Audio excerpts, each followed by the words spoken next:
Assalamualaikum warahmatullahi wabarakatuh. Terima kasih nih yang udah stay lagi di channel Lia Abdul Sam Official ya guys. Semoga kalian selalu sehat dimanapun kalian berada. Di sayang bos pastinya banyak leksinya ya guys ya. Hari ini saya ada di taman nih karena semalam itu saya nggak sempat bikin video ya guys ya. Nggak apa-apa lah, apapun background saya di belakang, yang penting isi dari cerita saya hari ini ya guys ya. Hari ini saya berbagi pengalaman tentang teman kita ya, sesama PMI juga, yang dia ini memiliki pekerjaan sampingan, ya memanfaatkan peluang teman-teman kita yang membutuhkan pinjaman bank, tapi bukan bank besar loh ya. Biasanya bank-bank kecil ini yang membutuhkan saksi bank ya guys ya.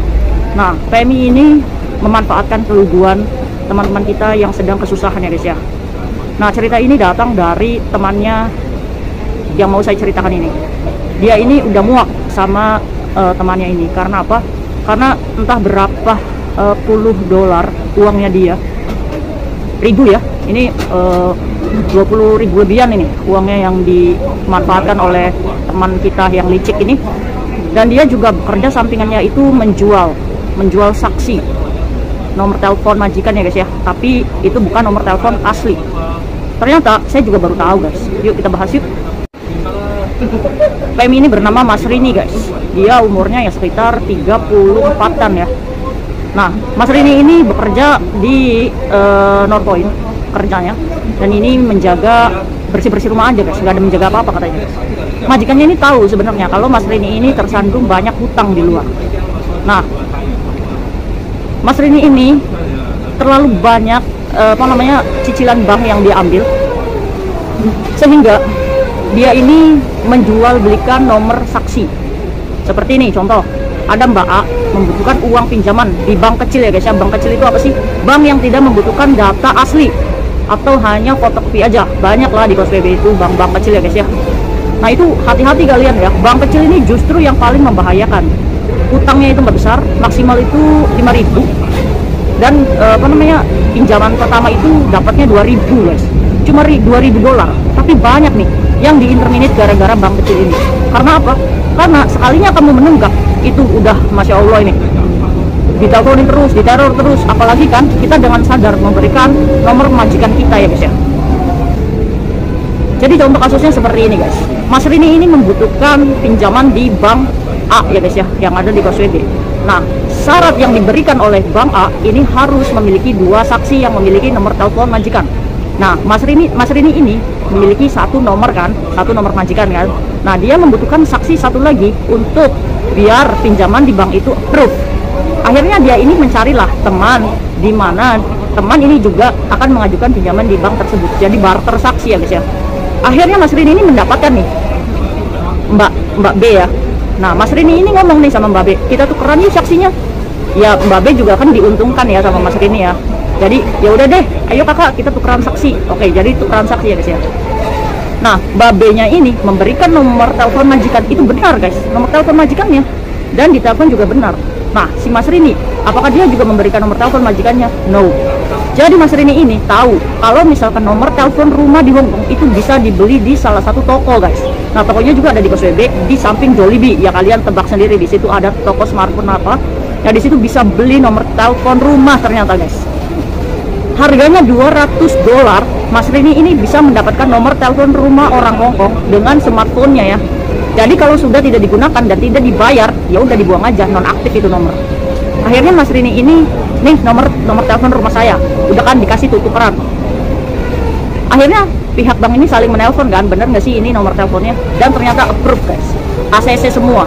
Dan nomor telepon itu ternyata diterima di bank itu guys. Akhirnya apa guys? Akhirnya bayarlah ya 2 orang ini. Nah, Mbak B-nya, ya ini mah bener-bener guys, bener-bener bayar gitu. Nah, si Mas Rini kemana? Mas Rini setelah mendapatkan pencairan bank, dia kabur.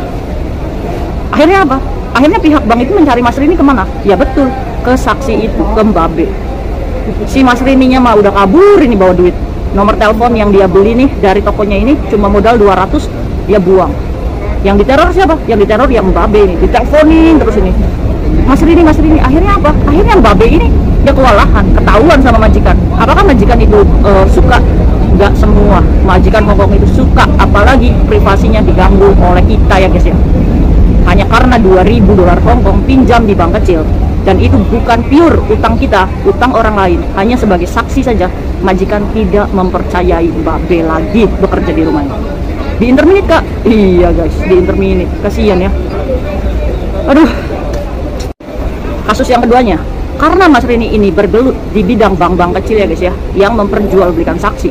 Ingat kan, dia bisa membeli berapapun nomor telepon majikan Hongkong. Akhirnya ada juga nih yang membutuhkan saksi, orangnya lugu lagi, kepepet. Kalau orang kepepet kan ngelakuin apa aja ya guys ya. Akhirnya didatengin tuh Mas Rini, gimana, ada yang bisa dibantu nggak kak, saya membutuhkan saksi. Ya udah, kalau kayak gitu kamu bisa nggak bayar saksi $500. Ya karena pinjamannya ini katanya dapatnya 5.000 dari itu apa namanya bank kecil itu. Akhirnya mengiyakan guys, oke deh kak, nggak apa-apa, saya bayar 500. Saking kepepetnya tuh teman-teman kita, kalau kepepet ya $500 Hongkong aja nggak pikir panjang, itu 750.000, 500 dikali 2 hampir sekitar 1 juta ya guys ya. 1 juta loh dia ini sia-sia memberikan ke Mas Rini ya. Akhirnya Mas Rini itu gimana ya, berpura-pura lagi menjadi saksinya mbak ini guys. $500 tuh ya beli di Mas Rini. Dan kalian ingat nggak berapa tadi Mas Rini beli nomor telepon? $200 aja. Berarti berapa untungnya Mas Rini? $300. Apakah kegiatan ini sah-sah aja? Sah aja sih. Karena apa? Karena kan saling oke, saling deal. Dan ini tidak menipu sih Mas Rini, hanya berjualan. Tapi kan memanfaatkan ya. Untung $300 dari penjualan nomor telepon bank. Hebat Mas Rini, otaknya licik itu ya, selicik itu ya. Kok ada gitu? Kasus yang ketiga yang dilakukan Mas Rini adalah dia mendekati teman kita ya, menjadi best friend dulu. Dalam kurun waktu ya dia ini flexing dengan kebaikan dia, sok-sokan kan baik, nawarin makan, sampai akhirnya membuat teman kita ini merasa hutang budi sama Mas Rini. Akhirnya Mas Rini ini mulai membual dengan teman kita yang mengajak iming-iming, kita buka bisnis yuk. Bisnis apa kak? Di sini kan zamannya itu kan menjual belikan uang ya, alias rentenir.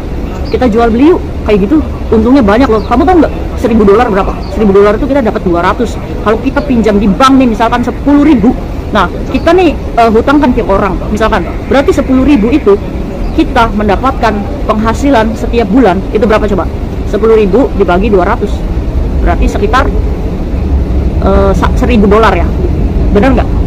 Enggak, $2.000 per bulan untungnya dari 10.000. Nah 2.000 ini kan kita bisa tuh buat setor bank. Manipulatif banget ya Mas Rini ini. Akhirnya karena ini juga berpikir kalau $10.000 masih mampu lah cicilan, ya udah juga. Akhirnya data itu dimasukkan ke bank, akhirnya cair, uangnya dikuasai semua oleh Mas Rini. Terus Mas Rini bilang nih sama mbak-mbak nih yang diajak join menjadi rentenir, ini kan mbaknya cuma punya modal ya ibaratnya dan dokumennya.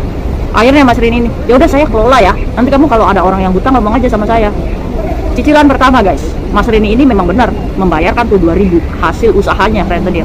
Bulan kedua hilang, bye bye. Akhirnya apa? Akhirnya PMI yang diajak join itu kecewa berat dong, menanggung apa? Menanggung beban pembayaran bank, ditipu lagi oleh Mas Rini. Dan kabar-kabarnya guys, Mas Rini ini masih bekerja, masih dilindungi sama bosnya. Yang menjadi kesal teman-temannya. Oke, kita bahas juga kasus Mas Rini ini. Asal kalian tahu, di luar sana Mas Rini kayak gitu banyak. Dimana teman-teman kita berubah menjadi monster, berubah menjadi penjahat, berubah menjadi penipu. Kalian yang sudah pernah ditipu mungkin merasakan, iya kak, betul kayak gitu. Iya betul. Makanya saya membahas ini biar kalian yang lugu, yang lagi kepepet, jangan sampai menjadi korban berikutnya oleh teman-teman kita yang seperti ini. Apakah mereka punya hati? Enggak. Karena apa? Karena mereka bermental penjahat. Yang namanya penjahat itu udah nggak ada hati nurani guys. Yang ada gimana caranya dia mendapatkan keuntungan dan uang kalian. Caranya bagaimana? Ya caranya banyak cara, namanya juga penjahat ya, otaknya ya muternya ya gimana gitu. Nah, saya nggak bisa merubah penjahat ini untuk menjadi baik. Yang saya hanya bisa lakukan menginformasikan ke kalian bahwa di luar sana kalian harus hati-hati dengan orang-orang yang kayak Mas Rini ini. Dimana kalau saya tahu kalian lagi kepepet dan lagi kesusahan, hanya karena 2.000 kalian menggadaikan pekerjaan kalian.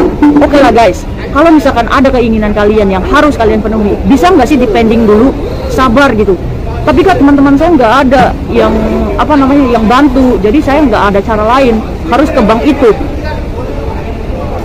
Ya iya sih, kalau misalkan berbicara segitu saya juga nggak bisa ngomong apa-apa ya guys ya. Cuma ya yakin aja sama Allah. Kalau misalkan memang saat itu kamu lagi pusing, kamu banyak-banyak istighfar dan sholawat aja deh. Terus sabar-sabar kendalikan dirimu untuk menyalurkan hasrat meminjam ya guys ya. Ingat, semua yang terjadi sama kamu itu udah ada solusinya sebenarnya dari Allah ya guys ya. Jadi untuk itu kalau misalkan cuma pinjam 2.000 aja, jangan pernah gadaikan dokumenmu lah. Sabar aja dulu ya. Karena apa? Karena kalau kamu memaksakan kehendak untuk mengambil dan bertukar saksi, yang ada ya kamu sendiri akan lebih pusing nantinya kalau ketemu sama Mas Rini kayak gini guys.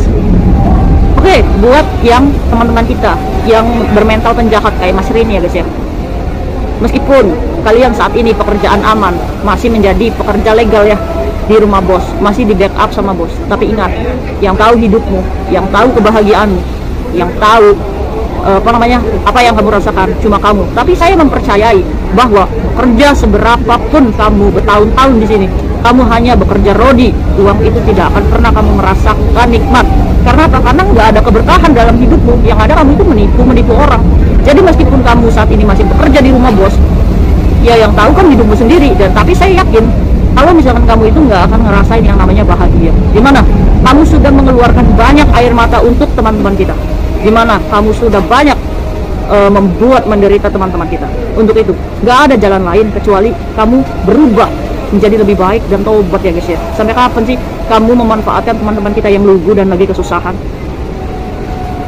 Jadi guys, nomor saksi itu bisa dibeli di sebuah toko. Ingat, dan kalian jangan mau bertukar saksi. Waspada diri.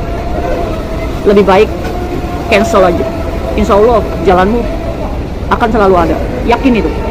Maaf ya guys, kalau misalkan saya terlalu banyak membahas ini. Kalau misalkan kalian nggak suka video saya, silahkan skip aja. Tapi saya rasa informasi ini penting diketahui teman-teman kita yang lain yang belum terjerat dan belum ketemu dengan Mas Rini yang seperti ini. Hati-hati buat semuanya. See you next video. Bye-bye.